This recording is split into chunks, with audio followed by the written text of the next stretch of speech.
La production des expositions temporaires dans les musées se fait à un rythme soutenu et elle consomme beaucoup de ressources. On y retrouve par exemple des objets de collection, des objets muséographiques, des supports de médiation, des textes ou encore des iconographies, des dispositifs multimédia et audiovisuels.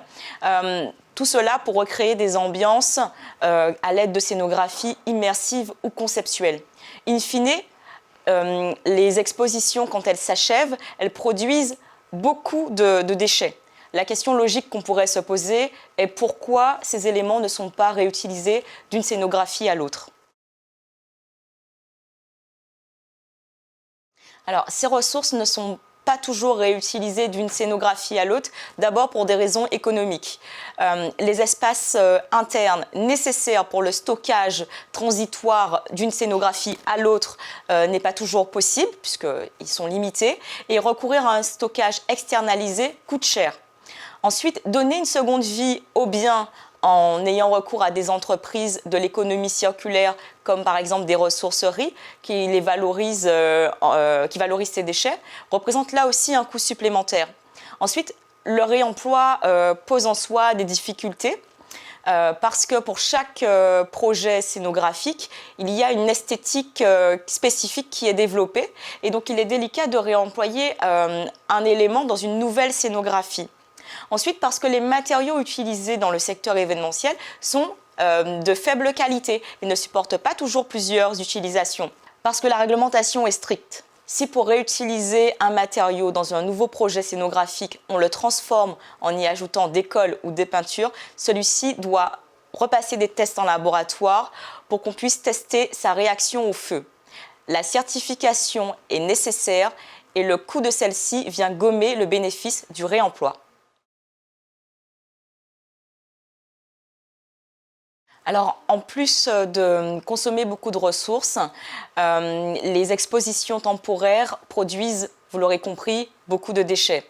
Elles sont aussi génératrices d'impacts environnementaux liés notamment au transport de marchandises et de personnes ou encore de consommation d'énergie et d'eau. Il faut donc réfléchir à comment réduire ces impacts pour concevoir des expositions plus responsables. Pour concevoir des expositions plus responsables, les équipes du Muséum national d'histoire naturelle ont cherché à identifier les principaux impacts environnementaux les plus significatifs de l'une de leurs expositions, Espèces d'ours, qui a été présentée en 2017 au public.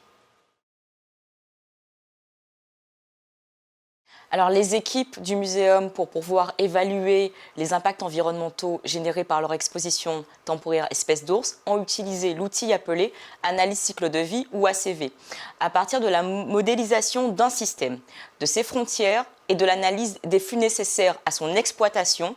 L'outil permet d'évaluer l'impact environnemental global d'un système.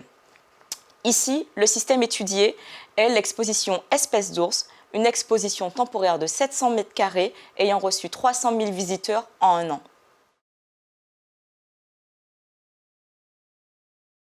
Alors, pour déterminer les frontières d'un système, on commence tout d'abord par identifier les étapes du cycle de vie de l'exposition Espèces d'ours, ce qui donne la phase de programmation, de conception, de fabrication, d'exploitation, de démontage et de fin de vie. Ensuite, à chacune de ces étapes, on recense les flux entrants et les flux sortants, à l'aide de toute la documentation disponible. Alors, les cahiers des charges techniques, les bons de commande, les factures, les relevés de consommation d'eau et d'électricité. 3 grandes catégories de flux entrants se dégagent: les matières premières, les fluides et les transports. Quant aux flux sortants, il s'agit principalement des déchets et des différents types de rejets.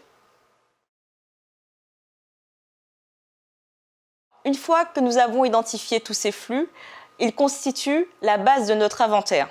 Nous intégrons ces données dans l'outil d'analyse cycle de vie, comme par exemple les consommations d'énergie des dispositifs multimédia ou encore les consommations d'eau des visiteurs. A contrario, pour chaque matériau de l'exposition, on intègre dans l'outil d'analyse cycle de vie sa propre fiche de données environnementales et sanitaires. Chaque fiche présente les résultats d'analyse cycle de vie d'un produit afin de calculer sa performance environnementale. Grâce aux indicateurs générés par l'outil, on peut ainsi mesurer les impacts environnementaux en termes de production de déchets ou encore de contribution au changement climatique générés sur l'ensemble du cycle de vie de l'exposition espèce d'ours. Ce qui est ressorti de cette analyse, c'est que les éléments les plus impactants sur le cycle de vie de l'exposition sont les matériaux. Ils sont notamment responsables de la production de déchets, souvent dangereux, et de pollution atmosphérique. Les principaux matériaux enregistrant les plus forts impacts sont dans l'ordre la moquette, les panneaux de bois agglomérés et les panneaux de Dibond. Le Dibond est composé d'aluminium et de plastique, plus précisément du polyéthylène. La moquette, de par ses procédés de fabrication, représente la principale source de pollution sur le cycle de vie de l'expo. Elle est responsable par exemple de 17% de la consommation d'eau, soit près de 200 000 litres d'eau. Les panneaux de bois agglomérés sont les éléments qui produisent le plus d'ozone photochimique car ils contiennent souvent des adhésifs qui émettent des formaldéhydes dans l'air intérieur qui sont nocifs pour la santé sur le long terme. Les principaux supports de graphisme, le Dibond, sont eux responsables de près de 30% de la production de déchets. Que peut-on tirer de cette analyse? Des préconisations pour les prochaines expositions. On peut par exemple privilégier l'utilisation de planchers techniques ou utiliser des moquettes écolabellisées dont les consommations d'eau et les rejets sont contrôlés et réduits au moment de leur fabrication. On peut également utiliser des panneaux de bois écologiques pour réduire les émissions de formaldéhyde ou encore opter pour des supports graphiques plus vertueux ou en tout cas s'assurer du recyclage du Dibond. Deux pistes ont été étudiées pour intégrer l'ensemble de ces préconisations. La première, la création d'un outil d'aide à la décision à destination des chefs de projet pour qu'ils puissent s'interroger à chaque étape du cycle de vie d'une exposition pour essayer de tendre vers des expositions éco-conçues. Et puis la deuxième piste qui a été poursuivie, c'est intégrer ces préconisations sous forme de clauses environnementales dans nos marchés. Par exemple, pour l'exposition sur la piste des grands singes, le projet scénographique ne devait pas intégrer de bois provenant d'espèces menacées, mais il devait privilégier des bois issus de forêts gérées durablement. Pour l'exposition météorite, il a été exigé que les finitions, lacs et peintures et également les revêtements de sol, comme les moquettes, soient 0 COV ou à faible teneur en COV. Et puis plus récemment, pour l'exposition T-Rex, il a été demandé un assemblage par vissage plutôt que par collage. D'une part, cela génère moins de pollution de l'air intérieur et ensuite, on a la possibilité de démonter proprement pour la réutilisation de ces grands ensembles de mobilier. Plusieurs musées s'inscrivent dans la même démarche que celle du muséum. Le Quai Branly, par exemple, impose dans ses marchés la réutilisation de ses vitrines. La Cité de l'Architecture a conçu un châssis de vitrine comme une structure modulable, pensée pour être réutilisée.